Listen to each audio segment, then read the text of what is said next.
à chacun de vous pour votre attachement aux vertus cardinales de paix et de démocratie qui fondent notre vécu quotidien. Les changements significatifs que nous venons de vivre de façon paisible témoignent une fois de plus de la maturité de notre peuple, de la vitalité de notre démocratie et de la force de nos institutions. Nous devons tous être fiers de cette belle performance. Cette année encore, par la grâce divine, notre fête nationale se déroule sous le signe de la communion spirituelle avec la semaine sainte pascale qui vient de conclure le carême, le mois de Ramadan qui tire également à sa fin. Cette année encore, par la grâce divine, notre fête nationale se déroule sous le signe de la communion spirituelle avec la semaine sainte pascale qui vient de conclure le carême, le mois de Ramadan qui tire également à sa fin. Compte tenu des circonstances, en lieu et place du défilé traditionnel, je présiderai demain au Palais de la République une cérémonie de levée des couleurs sobre et symbolique. Ce soir, alors que nous célébrons notre liberté retrouvée, mes pensées vont à nos vaillants résistants, héros célèbres ou méconnus, qui, se donnant corps et âme, ont défié l'odieux système colonial et sa prétendue mission civilisatrice pour défendre la liberté de notre peuple et ses valeurs de culture et de civilisation. Je voudrais également saluer avec respect et affection nos anciens combattants qui ont sacrifié leur jeunesse loin de leur famille au prix de leur liberté et de leur vie. Je rends un vibrant hommage à mes prédécesseurs, les présidents Léopold Sédar Senghor, Abdou Diouf, Abdoulaye Wade et Macky Sall, qui, chacun, a apporté sa pierre à l'œuvre de construction nationale. C'est sur la base de ce legs que je veux poursuivre avec vous notre quête collective du Sénégal de nos rêves. Mes chers compatriotes, la fête nationale met à l'honneur nos forces de défense et de sécurité. À vous, officiers, sous-officiers et militaires du rang, qui avez choisi le métier risqué des armes, je réaffirme la reconnaissance de la nation. Je vous exprime ma fierté, mon soutien et mon entière confiance dans vos missions au service de la patrie, de la paix en Afrique et dans le monde. Je salue la mémoire de nos djambars tombés au champ d'honneur et souhaite prompt rétablissement aux blessés. L'État restera toujours solidaire de leurs familles avec soin et compassion. Le thème de cette édition, les forces armées au cœur de la cohésion nationale, nous interpelle par son actualité et sa pertinence. Il nous rappelle qu'au-delà du cérémonial, la fête nationale est surtout l'occasion d'une introspection individuelle et collective sur notre commun vouloir de vie commune. Nos forces de défense et de sécurité, sous le concept armée-nation, symbolisant la diversité et la cohésion de leurs composantes socioculturelles, nous offrent un bel exemple de ce que doit être le vivre ensemble sénégalais.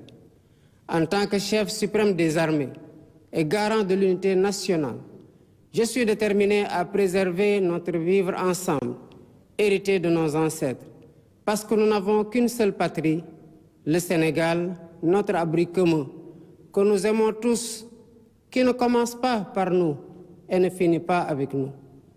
Dans cet esprit, mon rôle, et je l'assume pleinement, est de tendre la main à toutes et à tous pour rassembler, rassurer, apaiser et réconcilier afin de conforter la paix, la sécurité et la stabilité indispensables au développement économique et social de notre pays. De l'Est à l'Ouest, du Nord au Sud, je souhaite que notre cher Sénégal reste uni et indivisible, en paix, en harmonie avec notre devise nationale, un peuple, un but, une foi. Nous le devons à nous-mêmes, nous le devons à nos enfants, nous le devons aux générations futures. C'est pourquoi notre vibrante jeunesse, cœur battant de la nation, restera au centre de mes préoccupations. Chers jeunes du Sénégal, je fais mien vos rêves, vos aspirations et vos ambitions légitimes de réussir pour être utile à vous-même, à vos familles, à vos communautés et à votre pays. L'éducation, la formation au métier, l'emploi, l'entrepreneuriat des jeunes et des femmes restent des défis majeurs à relever. J'en ferai une priorité élevée des politiques publiques en concertation avec le secteur privé. Nous devons à cet effet revisiter les mécanismes existants, les améliorer et les rationaliser afin qu'ils répondent mieux aux besoins d'emploi et autres activités génératrices de revenus pour les jeunes. Pour encourager la création d'emplois, je compte m'appuyer sur un secteur privé fort parce que soutenu par l'État. Sur la base de nos besoins prioritaires, nous travaillerons ensemble pour endogénéiser notre économie. Bien entendu, le secteur privé international aura son plein rôle à tenir. Les Sénégalais sont braves, mais ils sont fatigués et attendent de nous des solutions contre la vie chère. La question du coût de la vie me préoccupe particulièrement et retient toute mon attention. Dans les jours à venir, des mesures fortes seront prises dans ce sens, après les concertations que j'entreprendrai avec les acteurs concernés. Mes chers compatriotes, de l'indépendance à nos jours, notre système politico-institutionnel et judiciaire a vécu bien des péripéties, les unes plus heureuses que les autres. 64 ans après, le moment me semble venu de tirer les leçons de nos réussites et de nos échecs pour une gouvernance publique plus moderne, plus républicaine et plus respectueuse des droits humains.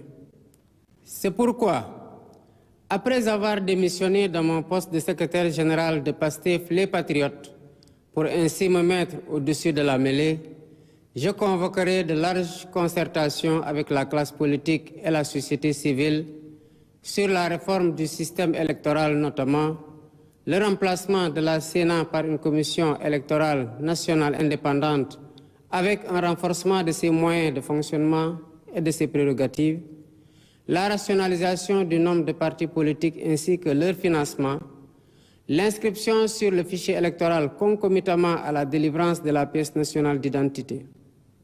Par ailleurs, pour redorer le blason de la justice, lui redonner le prix qu'elle mérite et la réconcilier avec le peuple au nom duquel elle est rendue, j'entends organiser des assises regroupant les professions du métier, magistrats, avocats, huissiers, greffiers et autres auxiliaires de justice, les professeurs d'université et les citoyens pour identifier des pistes de solutions aux problèmes de la justice.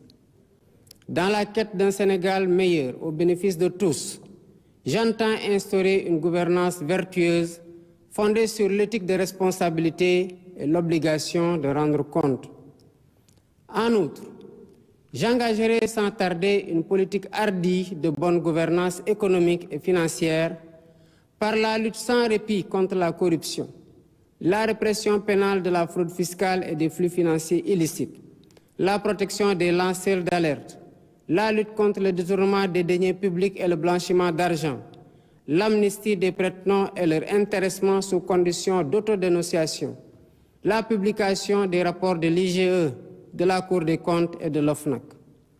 De même, l'exploitation